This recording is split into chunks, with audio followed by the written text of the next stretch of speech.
Hello, it's Untitled and welcome to the E50M review. Is it worth the grind? First of all, fuck yeah, it is, but tune in to find more, and obviously you can skip to whatever part you desire.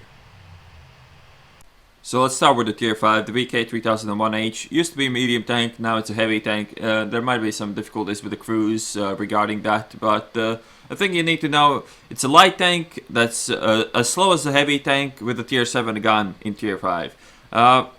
It is really slow, it has no armor, it has a gun with really high penetration, and it has shitload of modules to go through. I would not even bother with these guns. You need to get the turret and get this gun straight away. You can mount the 1005 derp, but all of these, I don't even know, like where you even start here. Definitely not here. 43 penetration at tier 5 on a heavy tank is a bit ridiculous, but all of these guns are trash, and you will have to grind through some bad guns or use some free XP to get this turret and get actually a reasonable gun, which is not that expensive when you look at it. It's like 6k free XP and you are golden to have at least a reasonable gun, and then you can get the gun you really want to grind this tank out. At tier 6 we get to the VK3002M. Important here to note here is that you can get the gun without getting anything else, and all of these engines are shared between like million tanks, as you can see. The entire German line shares the same tank, same engines. So you will probably have these, and if you don't have these, this is not a bad place to grind them, because the difference between this engine and the top engine is not huge, but it will make a difference. Grinding path, you can get the gun straight away. I don't think you need tracks for this, so you don't even need to bother with that. After that you can get the tracks, you can get the turret after that as well. It'll probably increase the gun's rate of fire and the stats as well. Other than that, the VK3002 is a reasonable tier 6 medium tank. The gun feels a bit lackluster for me, but it's an average tier 6 tank. There's nothing really wrong with it, so yeah. Let's go to the Panther. Tier 7 we get to the Panther. Really famous World War II tank. What's important to note in World of Tanks is that even though it has separate trees, you cannot mount this gun without having the tracks, so that's a bit of a pain, and that's 20k experience you have to grind with this tank being completely stuck, or you can skip the tracks with the torsion bars and go straight for the gun, which is going to make your life easier. This gun is actually really good. One of my favorite guns at tier 7 on any medium tank. Extremely good penetration. Tank feels, if not powerful, then at least reasonably good in even tier 9 games. You can still put your impact in the game, even if you're outclassed by higher tiers. Turrets, obviously you want to get the second one as fast as you can. It will make a difference. Engines, as I said, these engines are shared in a million tanks, so you probably have these already, or if you don't, you really should get around to grinding them. That's really about it. We can go to the Panther 2. At tier 8 we get to the Panther 2, which is just a bigger version of, well, not bigger, but a reinforced version of a Panther. Carries a really nice gun. Something you need to know is that the stock grind is gonna be slightly sad for you. It's gonna, if you don't use torsion bars, you're gonna cry every time, because this gun is too heavy. If you use the stock engine, you might be able to get away with it. Yeah, you have to use the stock engine if you don't use torsion bars. The difference is not huge, but I would just recommend using torsion bars, using the top everything else, and grinding the turret out with this gun. And this gun is used on a Tiger, so if you have a Tiger already, you will have this gun, and it's used on a lot of other tanks as well, so it's likely that you'll have this already, and if you don't have it already, you need to research this gun to even be competitive in this tank in any way. And even though it's not required to before getting the E50, it would be really bad not to get it, and after that you just get the E50. Panther 2 as a tank is reasonably good. It will teach you to play the game properly. It lacks a lot of like medium tank features, so it's quite slow, and it will teach you how to position yourself properly. Otherwise you're just gonna be either ineffective or you're gonna die too quickly. So it's a good tank. It's not easy to play, but once you get a hold of it, you can play pretty much everything else decently as well. Yeah, that's about it. Let's go to the tier 9. So the E50 stock grind, as always, is complete and utter shit. You want to get those torture bars again, just so you don't have to grind 23,000 experience with the 88mm gun. At tier 8, this gun is great. At tier 9, it kind of gets outclassed horribly. Plus, the stock turret is also really bad. So you do want to get this turret as fast as you can, and you do want to get this gun as fast as you can. So that's your top priorities. You can think about getting this engine before doing that, but this engine is only shared with light tank, so if you don't have it, it's quite expensive as well. I wouldn't blame you about getting it, because it makes quite a bit of difference. It's not as bad as it used to be, since they took out, there was another engine here that made this tank way more mobile than it is now. But the optimal route would be to get the turret and this gun. This gun is really good, and it will make the 50 what it is. This gun is completely useless. Do not waste your time with it. It's 43k experience wasted for absolutely no reason. So just skip this and go straight to the 10.5. And yeah, the E50, one of the best tier 9 mediums. There's not really doubt about it. It's a bit sluggish for a medium, but the gun is really powerful, and the DPM is quite nice for tier 9 as well. And that being said, we go to the E50M. So there we go, there's the E50M. Is it worth the grind? Fuck yeah, it is. One of my favorite tier 10 mediums, even though its DPM is not compared to the other tier 10s, apart from like the Batcher, but that has an auto. This tank has a lot of qualities that the other tanks just don't have. It's not all roses though. Let's look into the armor and see what I'm talking here. So 150 upper plate angled very well. If you look straight into the gun barrel, it shows us 55 degrees of angle. It's more, as you can see, that's not 55.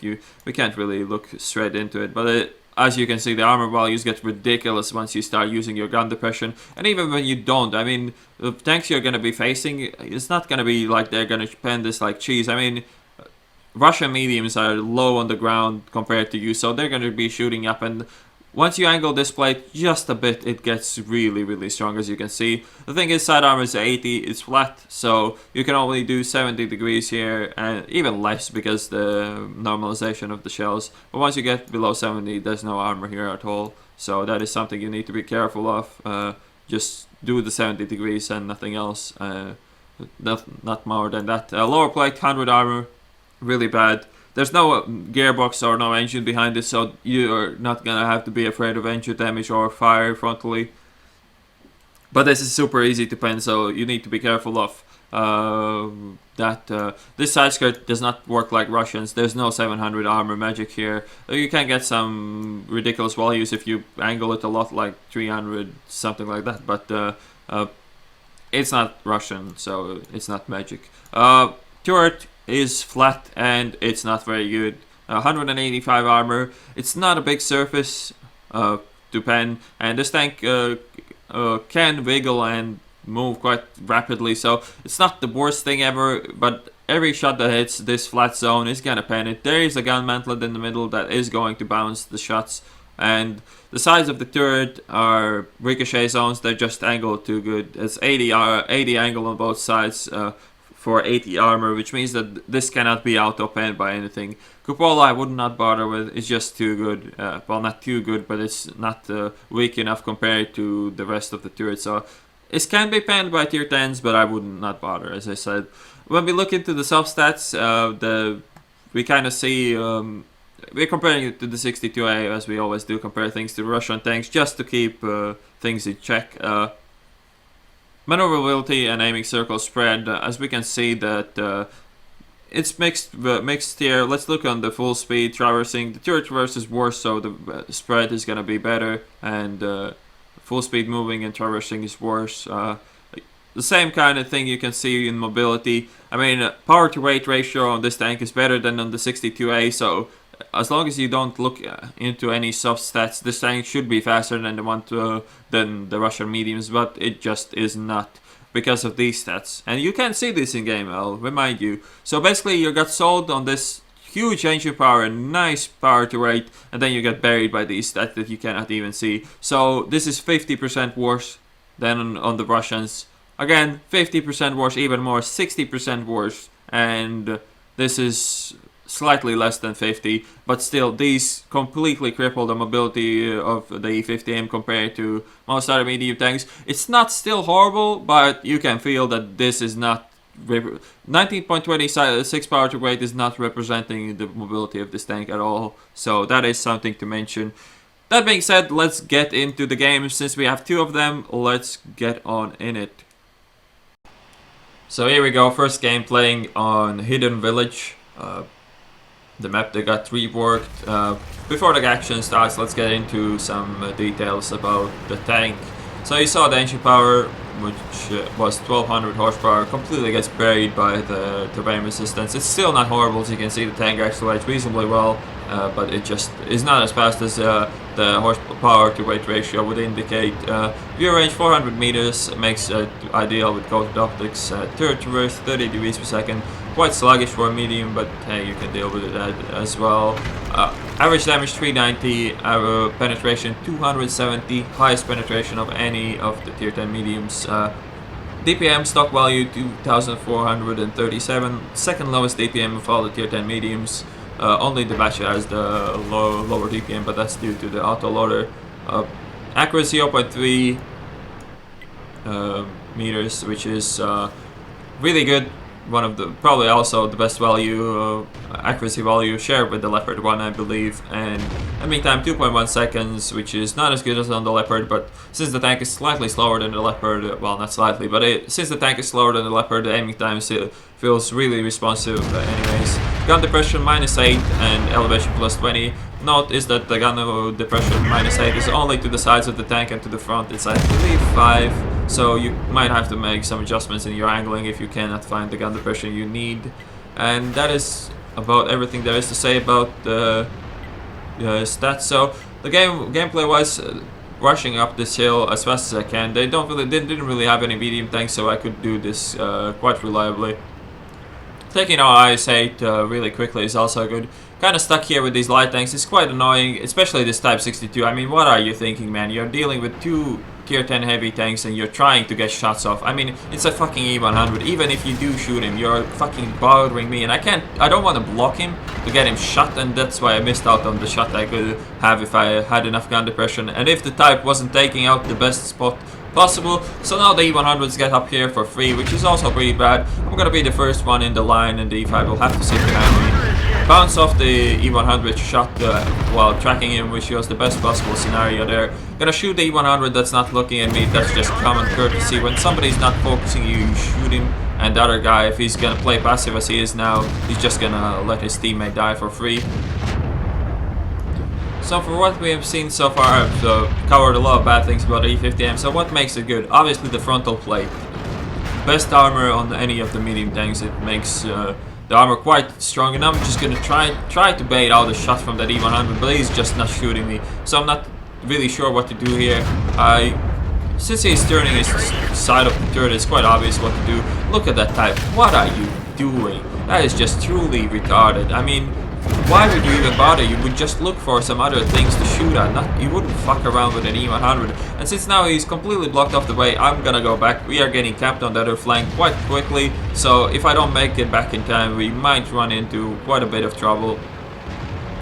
So what makes the E50M good? Let me finish that. So first of all, it is the armor. Second of all, it is the gun. Super accurate, super high pen. The DPM might be lacking, but as long as you position yourself properly, it's not going to be at the end of the world.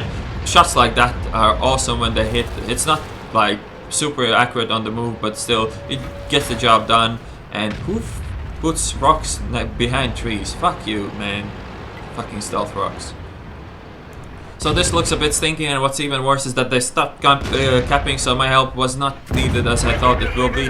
I mean, this flank is still screwed, but the thing is I'm now in a really bad position, and I kind of need to get away from this. I'm a bit brain lagging now, but the obvious answer how to deal with this is to deal with the T-54 to begin with, and then worry about the rest. T-54 gets unlucky with his shots, my shot on the move misses as well. So now, going in for a ram, obviously the best way to do damage in the E50. Almost 503 damage because of ramming. Get a kill with a ram as well, only 19 health. Gonna kill the scout before I shoot the 62A. And now when you deal with other medium tanks, you want to keep quite close range, but not close enough to let them shoot your turret.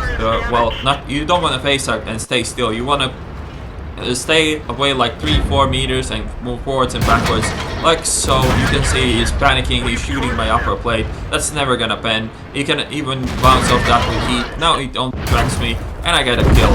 I mean, this is why E50M is good. It can survive other things that other tanks cannot, which makes it quite special in my book.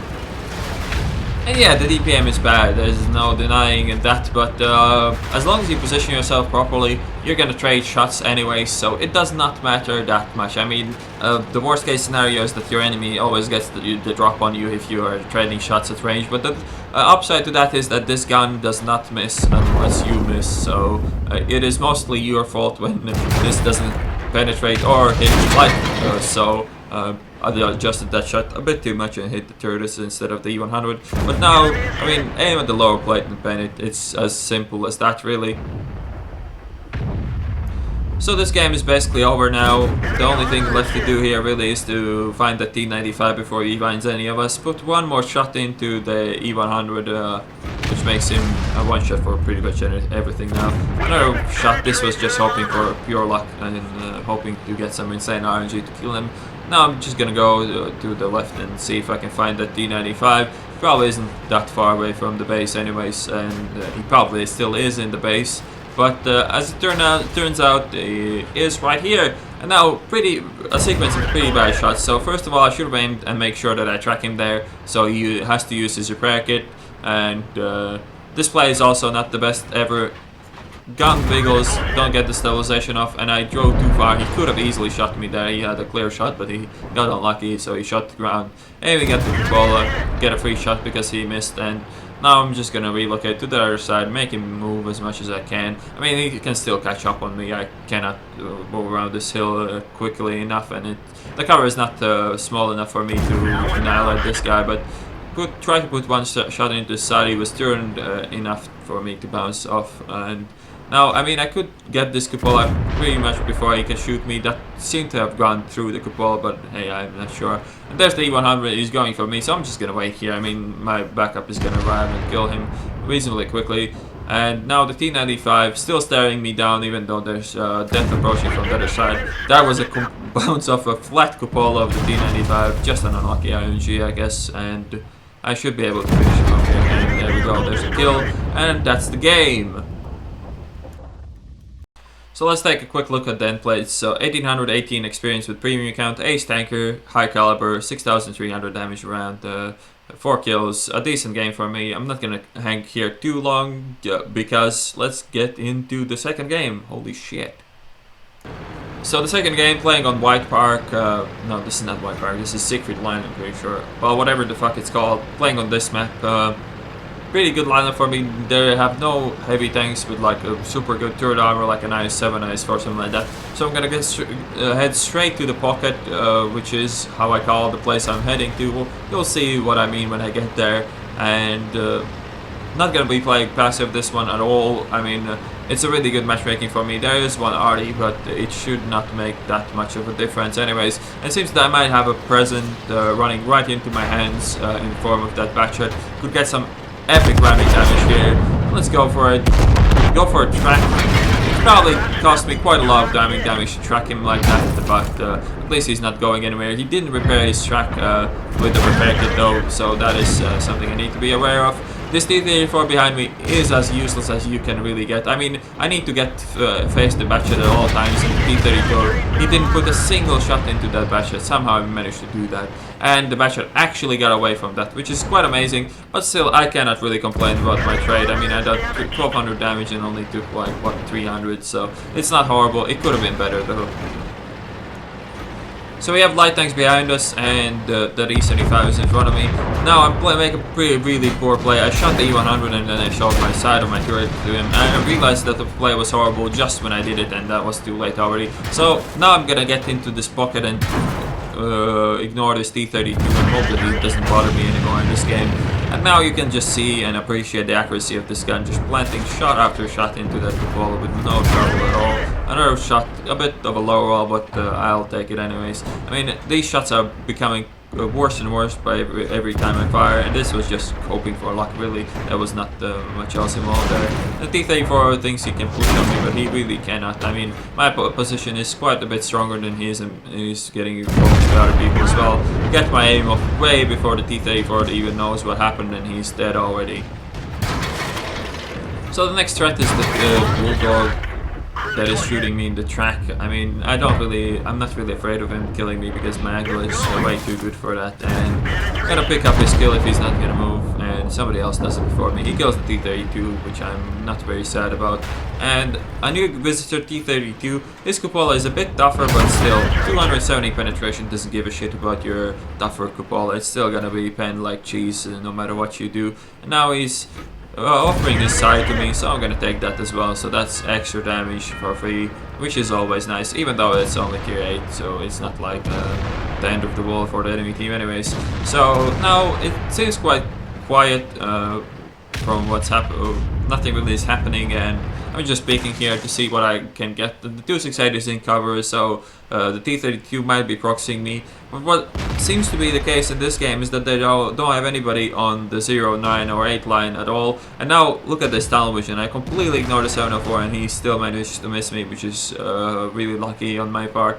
And I am going to fuck off from that side, and since they have nobody here, I can just use this position as much as I want. Killed the T-32, he kind of drove into the shot that I wanted to make on the Conqueror, but the Conqueror seemed to have fucked up anyway, so it doesn't really matter.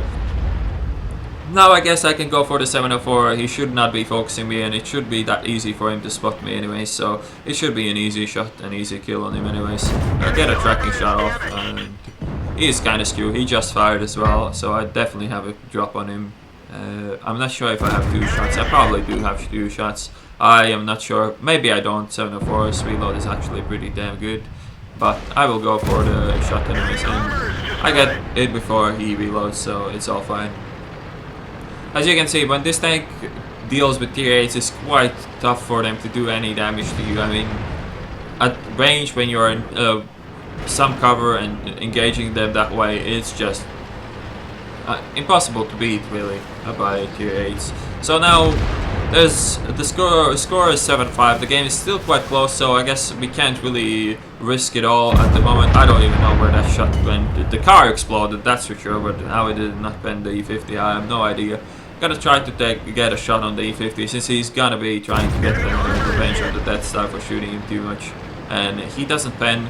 So now, I mean, I'm playing an E50M, I might as well go ham, and I will do exactly that now. Gonna go around and approach the E50 from the back. I know there's the Borsig there, I'm hoping that he's not gonna be focused on me at all, but I can't really predict that at all, and he is focusing me, he shoots me in the ass, not really the ass, he shot me in the right side skirt, leave the E50M sadly on 5 health, so he gets our Death Star. That's not really my concern, I guess. Get a kill on the 50M. You could see the hole on the right side of my side skirt. That was actually the side skirt I was talking about in the armor preview. It can bounce some shells when you have enough angle on it. So now the Batshot thinks he's clever, but he really isn't. There's nothing really he can do from that range to an angled E50. And now this game is pretty much over. There's not a lot of possibilities for the enemies to come back. I'm just gonna take a quick look here, and here it is, a 3090 or 30. No, it's a 30. What am I saying? Sitting in the open, can get a 1 shot off him easily. Cannot sadly get 2, but it's good enough. Now I kind of want to ignore those people and just focus on the Conqueror, especially if he's in the open, but it's unlikely, but it seems that it's gonna be the case that he's not gonna be he should never be focusing me, and I will get a free shot on him. That was, well, it was good, but it's not enough to kill him. And the 1375 is really annoying, gets my hammer right. This shot really got me out of my mood, and it got me a bit worried about where the fuck is that little scout, and I'm kind of ignoring the Conqueror. I didn't even know he could do that. I completely tunneled, and that was a really bad play, and the Conqueror actually got to shoot me. but I get the kill on him anyways. I'm not even sure did I pen that or did he just ram himself to death on me. But either way, he's dead and I'm alive. He gave me the 6th kill for free. It was pretty bad play. I'd never expected him to do that though, because it seemed that we have enough cover to kill him when he was on 100 health, and I was mostly worried about the 1375, which probably wasn't the smartest thing ever, but yeah, this is the game. Basically, I'm not going to get to the Artie. He's going to miss the scout, and this is going to be game over now. So here's the end plate. 1923 experience earned. Steel Ball, Top Gun, High Caliber as well. A shitload of tokens, 6,812 damage done, 686 assisted.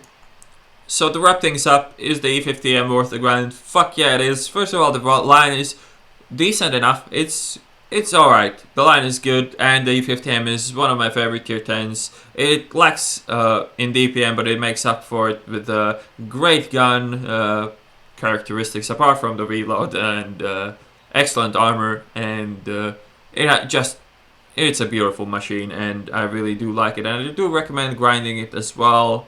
Another thing I want to mention before we wrap this up is big thanks to Raku82 for gifting me a Movie Studio Platinum 13, which is an actual video editor, so I can actually do something with my videos now. So yeah, the big thanks for that, and I hope you guys enjoyed this video, and I will see you on the next one. So in this game you're gonna see how E50M can perform as a heavy tank, and I don't think there would be any other medium tank that could do this role as good as the E50M.